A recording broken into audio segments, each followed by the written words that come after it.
नमस्कार, मैं हूँ प्रियंका वर्मा। मेरी कहानियों के सिलसिले में आप सभी का स्वागत है। हर बार अपनी कहानियों की इस पोटली में से मैं आपको एक खूबसूरत सी कहानी सुनाती हूँ। आज भी मैं आपके लिए एक खूबसूरत सी कहानी लेकर आई हूँ जिसका शीर्षक है ज्ञान, ईमानदारी, बुद्धिमत्ता जीवन में हमेशा आपको सफलता एक न एक दिन जरूर देते हैं। तो आइए चलिए इसे शुरू करते हैं। बहुत समय पुरानी बात है। प्रतापगढ़ राज्य का एक राज्य था जहाँ का राजा बहुत ही दयालु, धनवान और अपनी प्रजा का पूरा ध्यान रखता था। उसके जीवन में अत्यधिक खुशियां थी, सारे सुख थे, पर उसके जीवन में एक सुख नहीं था। उसे कोई संतान नहीं थी और अपनी संतान की चाह में वो हमेशा यही सोचता रहता था कि अगर उसके राज्य में कोई उसका उत्तराधिकारी नहीं हुआ तो उसके राज्य का आगे का निर्वाह कैसे होगा। यही सोचकर वो हमेशा चिंतित रहता था। एक दिन एक सुझाव के चलते हुए उसने एक अपने राज्य में घोषणा करवाई। उसने घोषणा करवा दी कि उसे राज्य का एक उत्तराधिकारी चाहिए और राज्य का एक सर्वश्रेष्ठ बच्चे को चुनकर वो अपने राज्य का उसे उत्तराधिकारी बनाएगा और राज्य की सारी बागडोर समय होते हुए उसके हाथ में थाम देगा।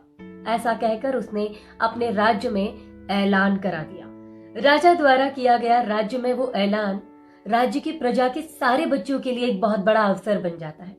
प्रजा के सारे लोग अपने अपने बच्चों को तैयार करके उन सारे ही बच्चों को राज्य के बुलावे पर राज्य महल में पहुंचा देते हैं। सारे बच्चे जब राज्य महल पहुंचते हैं और राजा के समक्ष पहुंचते हैं तो राजा उन सारे ही बच्चों की छवि देखकर मनमोहित हो जाता है। उनमें से कोई भी एक बच्चा उस राज्य का उत्तराधिकारी बन जाए, उसके मन में ये चाह होती है, लेकिन उनमें से एक सर्वश्रेष्ठ उत्तराधिकारी को चुनना उसके लिए संभव नहीं रह जाता है। ये बड़ा कठिन हो जाता है। लेकिन राजा अपनी सूझबूझ के साथ उन सभी बच्चों को एक छोटा सा कार्य करने के लिए देता है। उन सारे बच्चों को एक छोटा सा आदेश देता है कि मैं आप सभी को एक एक बीज दूंगा और अपने घर ले जाकर इन बीजों की देखरेख कीजिए, इनकी देखभाल कीजिए और 6 महीने बाद अवतरित आप इन सारे बीजों को वापस ऐसे ही लेकर आइए। देखते हैं किसका पौधा खूबसूरत होता है और किसका पौधा ज्यादा पनपता है। कौन है जो अपने पौधे का विशेष रूप से ध्यान दे सकता है। जो अपने इस पौधे का अच्छे से देखरेख करेगा वही इस राज्य की भी देखरेख कर सकता है। उसी हिसाब से मैं उसे अपना उत्तराधिकारी भी चुनूंगा। बच्चे ये सोचकर बड़े खुश हो जाते हैं और उन बीजों को लेकर अपने घर वापस आ जाते हैं। घर पहुंच के सारे बच्चे अपने अपने बीजों का बखूबी तरीके से ध्यान देने लगते हैं और उन बीजों की देखरेख करते करते आखिरकार उन सबकी मेहनत रंग लाने लगती है। धीरे धीरे सबके बीजे फूटने लगते हैं और उसमें से छोटे छोटे से पौधे पनप उठते हैं। लेकिन उन सभी बच्चों में से एक बच्चा होता है जिसका बीज अभी तक नहीं फूटा होता है। लगातार 3 महीने की बराबर कोशिश करने के बाद भी उसका वो बीज नहीं फूटता है।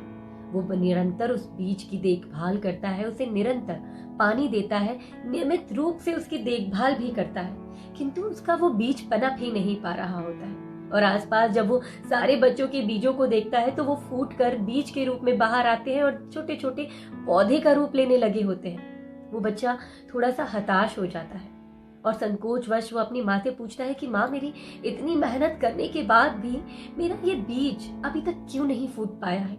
क्या देखरेख में कमी है मेरी, जिस वजह से ये अभी तक पनप नहीं पा रहा है? और उसकी माँ मुस्कुराते हुए उससे बोलती है कि बेटा, ये कोई ऐसी कठिन बात नहीं है। तुम्हें शायद थोड़ा सा तकलीफ का सामना जरूर करना पड़ रहा है, लेकिन अक्सर कुछ बीज ऐसे होते हैं जिन्हें समय ज्यादा लगता है, जिन्हें देखरेख थोड़ी ज्यादा करनी पड़ती है, लेकिन वो पनपते जरूर है। तुम्हारा भी ये बीज एक दिन जरूर पनपेगा। तुम इसमें निरंतर इसी तरह से कोशिश करो, शायद ये समय बीतते जरूर पनप आए। ऐसे करते हुए लगातार उस बच्चे को 4, 5 और 6 महीने बीत जाते हैं, किंतु उस बच्चे का बीज अभी तक नहीं पनप पाता है।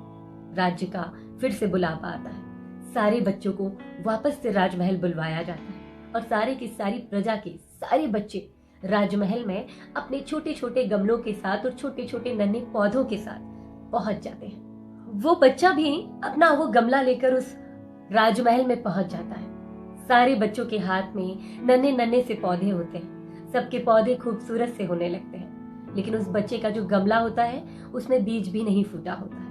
वो उसकी लगातार कोशिश करने के बाद भी उसे पनप नहीं पाया होता है। निराश वो बच्चा एक कोने में मायूस सा खड़ा होता है। राज्य में राजा का आगमन होता है और सारे बच्चे खुशी के मारे प्रफुल्लित होने लगते हैं। उन्हें लगता है कि राजा उनके पौधे को देखकर उन सबकी पीठ ठोकेगा और उनमें से किसी एक को चुनकर अपना उत्तराधिकारी भी बनाएगा। राजा भी सारे बच्चों के हाथ में नन्हे नन्हे पौधे देखकर खुश हो जाता है। उसे बड़ी खुशी होती है कि सारे बच्चों ने बहुत अच्छे से मेहनत की है ताकि उनके पौधे तो पनप गए हैं।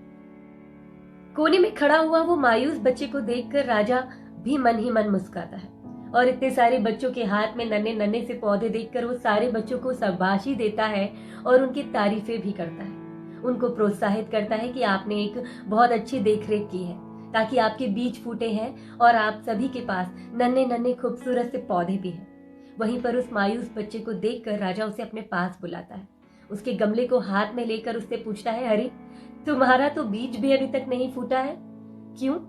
और इसे सोचकर और देखकर थोड़ा मन ही मन मुस्कुराता है। उसकी मन ही मन मुस्कान देखकर बाकी के सारे बच्चे जोर जोर से हंसने लगते हैं। राजा वहां पर हंसते हुए सारे बच्चों को शांत होने के लिए कहता है और उस छोटे से मायूस बच्चे से एक सवाल पूछता है कि तुम्हारा बीज अभी तक क्यों नहीं फूटा? तुमने क्या इसके साथ पूरी मेहनत और कोशिश नहीं की? वो बच्चा मायूसी के साथ राजा की ओर देखता है और बोलता है, मैंने इसके साथ लगातार कोशिश की। मैंने इसे निरंतर पानी दिया, धूप दी, खाद दिया, निरंतर रूप से इसकी देखभाल पूरी की है, परंतु पता नहीं क्यों ये बीज अभी तक नहीं फूटा। साथ ही साथ उस बच्चे ने एक छोटा सा जवाब और दिया, कहा मैंने इसके साथ पूरी कोशिश की है, मैंने इसके साथ ईमानदारी के साथ पूरी मेहनत की है, मैंने कोशिश की है इसको हर स्थिति में इसकी देखरेख करने की और इसको पनपने की स्थिति में ला पाने की, लेकिन शायद इसकी स्थिति अभी इतनी मजबूत नहीं हो पाई है कि ये पनप पाए। शायद इसे और समय लगता, लेकिन हमारा समय खत्म हो चुका था। 6 महीने के बाद आपके राजमहल से बुलावा आ गया और मैं इस गमले को जैसा का तैसा लेकर आ गया। अब ये आपके सामने है। बाकी सबके पौधे नन्हे नन्हे से खिल गए हैं। मेरा बीज अभी शायद थोड़ा और देखभाल चाहता है। राजा उस मायूस से बच्चे की पीठ ठोकता है, उसकी कर्मनिष्ठा और उसकी ईमानदारी, साथ ही साथ उसकी बुद्धिमत्ता की तारीफ करता है और साथ ही साथ ऐलान करता है कि राज्य का उत्तराधिकारी यही बच्चा होगा। सारे बच्चे अचंभित हो जाते हैं। ये सोचने लगते हैं कि राजा द्वारा दिए गए आदेश अनुसार तो उन्होंने उस बीज की पूरी देखभाल की है और उनके उन बीजों को फूट कर आज नन्हे पौधे भी आ गए, किंतु इस बच्चे के पौधे में से बीज भी नहीं फूटा है और अभी तक ये एक पौधा नहीं उगा पाया है, किंतु फिर भी राजा ने इसको राज्य का उत्तराधिकारी कर दिया। ये सोचकर सब अचंभित हो जाते हैं, पर ऐसा क्यों हुआ? राजा उसे सभी बच्चों के सामने उत्तर देता है, आप सभी को मैंने जो बीज दिए थे वो सारे के सारे बीज जो आज पौधे बन गए हैं वो सभी बंजर हैं। आप चाहे इन्हें कितनी भी देखरेख और देखभाल क्यों ना करो, ये कभी भी फल नहीं देंगे, इनसे कभी कोई औषधिक लाभ भी नहीं होगा, किंतु जो असली पौधा था वो इस बच्चे के पास था। बड़ी खुशी की बात तो यह है कि इसने ईमानदारी के साथ इस पौधे का निरंतर ध्यान रखा। हो सकता था कि सारे पौधों को देखकर और सारे बच्चों को देखकर ये भी ललाहित हो जाता और अपने साथ भूल से या जानबूझकर कोई दूसरा पौधा ले आता। चूंकि इस बच्चे ने निष्ठा और ईमानदारी के साथ काम किया और पूर्ण मेहनत के साथ लगातार 6 महीने तक अपने इस नन्हे पौधे की देखरेख की, तो मैं इस राज्य का उत्तराधिकारी इस बच्चे को चुनता और इसी तरह राज्य को एक सर्वश्रेष्ठ उत्तराधिकारी मिल जाता है। राजा द्वारा किए गई वो घोषणा प्रजा द्वारा भी स्वीकृत की जाती है। सभी उसे अपना उत्तराधिकारी मान लेते हैं और ये जान लेते हैं कि जीवन में निष्ठा ईमानदारी बहुत महत्वपूर्ण है। तो ये कहानी आज हमें एक सबक जो महत्वपूर्ण रूप से सिखाती है कि स्वयं के साथ ईमानदार होना ये बहुत जरूरी है, क्योंकि आपकी स्वयं के साथ की गई ईमानदारी और स्वयं के साथ निहित की गई ईमानदारी जीवन में कभी ना कभी समय रहते आपको सफलता जरूर देती है। तो स्वयं के साथ ईमानदार रहें, बुद्धिमानी से कार्य करें और धैर्य रखें। जीवन में सफलता जरूर मिलती है और एक ना एक दिन तो जरूर मिलती है।